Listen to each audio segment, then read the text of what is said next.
Hello students, previous lecture में हमने बात कर ली थी स्पेक्ट्रमी ऊर्जा वितरण वक्र के बारे में और यहाँ तक बना लिया था।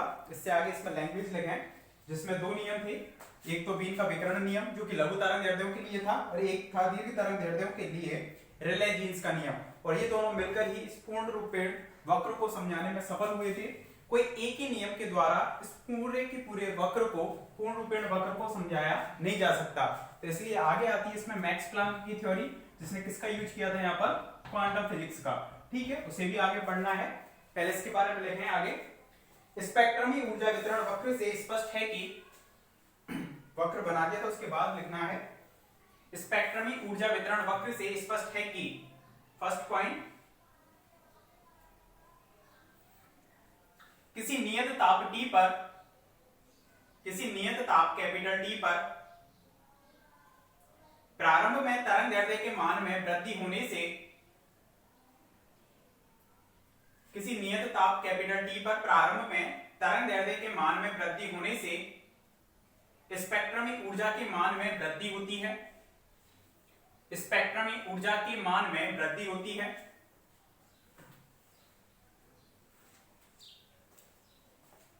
एवं तरंग दैर्ध्य के एक निश्चित मान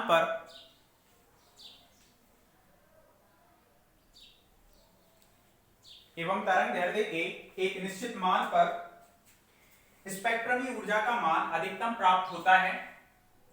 स्पेक्ट्रमी ऊर्जा का मान अधिकतम प्राप्त होता है एवं इसके बाद तरंग दैर्ध्य के मान में वृद्धि करने पर, स्पेक्ट्रमी ऊर्जा का मान घटता है। स्पेक्ट्रमी ऊर्जा का मान घटता है।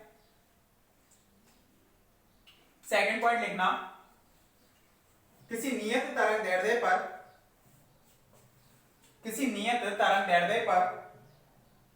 ताप में वृद्धि करने से, किसी नियत तरंग दैर्ध्य पर ताप में वृद्धि करने से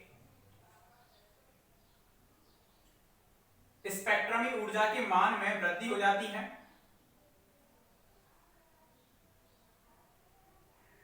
किसी नियत तरंग दैर्ध्य पर ताप में वृद्धि करने से स्पेक्ट्रमी ऊर्जा के मान में वृद्धि हो जाती है।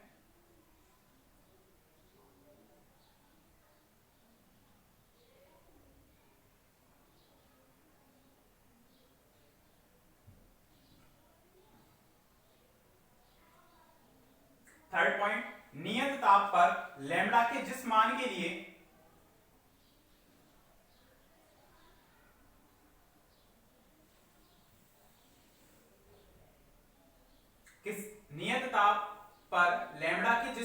लिए स्पेक्ट्रमी ऊर्जा ई लैम्ब्डा का मान मैक्सिमम होता है,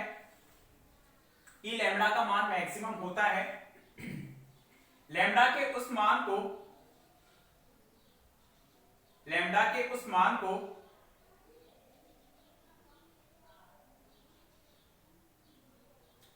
एम से प्रदर्शित करते हैं।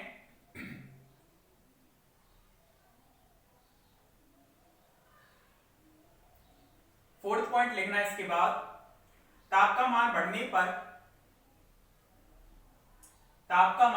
पर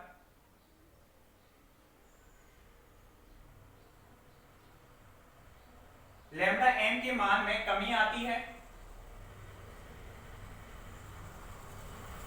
ताप का मान बढ़ने पर लैम्ब्डा एम के मान में कमी आती है, अर्थात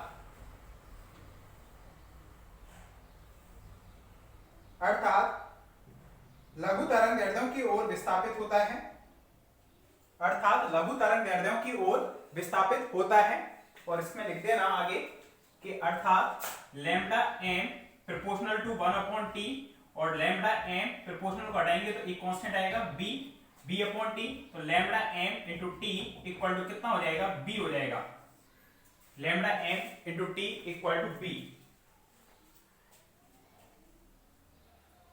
जो कि बीन का विस्थापन नियम कहलाता है, क्योंकि विस्थापित हो रही है वो, लैम्ब्डा एम का मान विस्थापित हो रहा है कम की ओर, जो कि बीन का विस्थापन नियम कहलाता है। फिफ्थ पॉइंट लिखना है इसके बाद कुल स्पेक्ट्रमी ऊर्जा का मान, कुल स्पेक्ट्रमी ऊर्जा का मान ताप T के चतुर्थ घात के समानुपाती होता है। कुल स्पेक्ट्रमी ऊर्जा का मान ताप T के चतुर्थ घात के समानुपाती होता है, अर्थात इसको लिख देना E lambda total proportional to T की पावर 4। तो E लैम्डा टोटल यहां पर कितना आ जाएगा हमारे पास, E लैम्डा टोटल हमारे पास आ जाएगा सिग्मा इंटू T की पावर 4, और जहां सिग्मा जो कांस्टेंट आया है उसको बोलते हैं यहां स्टीफन कांस्टेंट, स्टीफन नियतांक। ठीक है,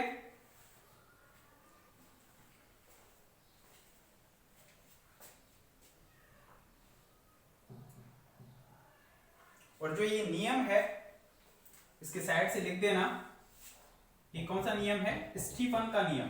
कांस्टेंट तो क्या कहलाएगा, स्टीफन कांस्टेंट, और नियम कहलाएगा ये स्टीफन का नियम। ठीक है, तो दो शॉर्ट टाइप जो क्वेश्चन आते हैं उनमें पूछा जा सकता है स्टीफन का नियम या फिर यहाँ पर ये जो है वीन का विस्थापन नियम। तो सीधा फॉर्मूला आ सकता है 1 नंबर या 1.5 नंबर में, जो भी है।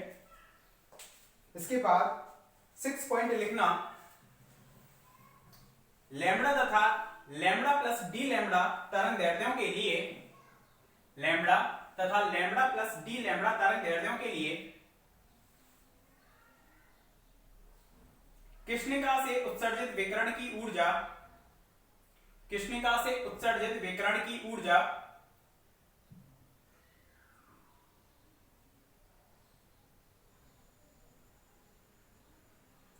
E lambda D lambda equal to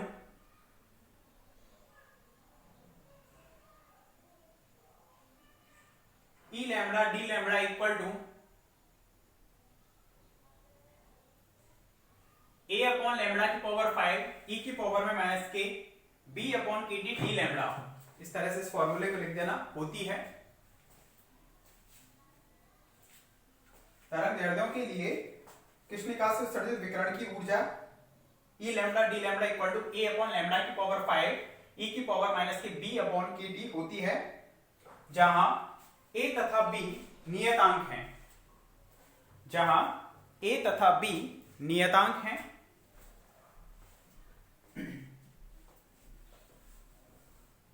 आगे लिखना है इसमें, उपरोक्त नियम वीन का विकिरण नियम कहलाता है। उपरोक्त नियम वीन का विकिरण नियम कहलाता है,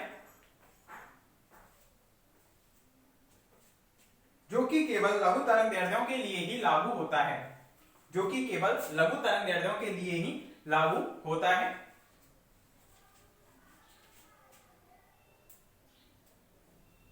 अंडरलाइन कर देना लघु तरंगदैर्ध्य को।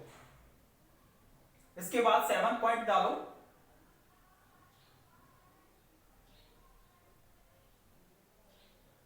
लैम्बडा तथा lambda plus D lambda, lambda तथा लैम्बडा प्लस डी लैम्बडा के मध्य उत्सर्जित विकिरण की ऊर्जा, लैम्बडा तथा लैम्बडा प्लस डी लैम्बडा के मध्य उत्सर्जित विकिरण की जो ऊर्जा है e lambda D lambda equal to 8 pi k t upon lambda की पावर 4 डी लैम्बडा होती है।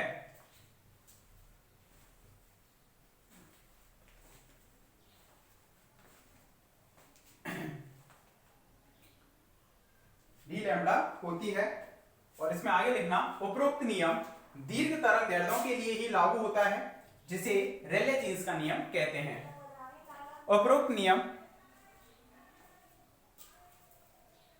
दीर्घ तरंगदैर्ध्यों के लिए ही लागू होता है, जिसे रेले जीन्स का नियम कहते हैं। ठीक है,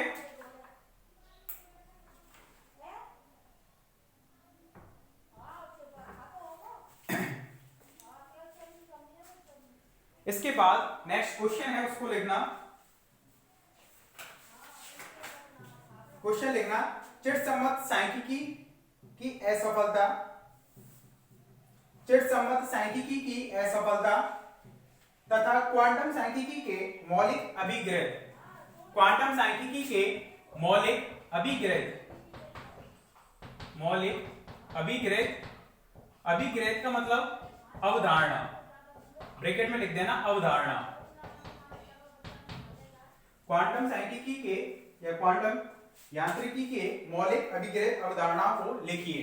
ठीक है, तो इसमें ये पढ़ाए थे जो साई के बारे में कि क्लासिकल फिजिक्स कहाँ फेल हुई थी और उसके बाद कहाँ हमने क्वांटम सांख्यिकी का यूज किया था, उनको लिखना है। ठीक है, वो करेंगे नेक्स्ट लेक्चर में।